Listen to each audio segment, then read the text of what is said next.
1827 жылы ағылшын ботанигі Роберт Браун микроскоп көмегімен өсімдік тозаңдарының судағы қозғалысын зерттей бастайды.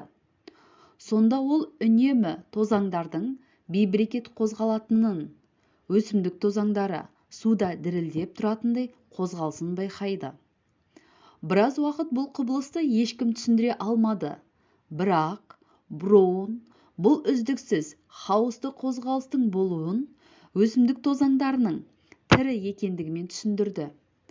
Алайда кейін белгілі болғандай, қаптап жүрген өте көп кішкентай су молекулаларының ретсіз қозғалысы өсімдік тозаңдарында бейберекет қозғалысқа келтіретінін байқады.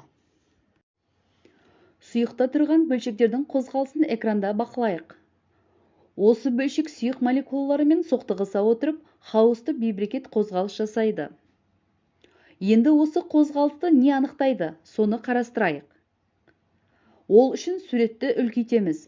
Содан көретініміз, оң жағынан бөлшекті 3 молекула, ал сол жағынан 1 молекула соққылайды. Нәтижесінде бөлшек солға қарай қозғалады.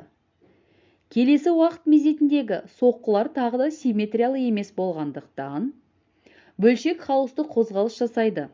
Неғұрлым Браундық бөлшек үлкен болған сайын, бөлшектің молекулалардың соққысына әсері елеусіз болады. Температураны арттырғанда, Браундық бөлшектер белсенді қозғала бастайды, ал температураны төмендетсек, бөлшек қозғалысы нашарлай бастайды.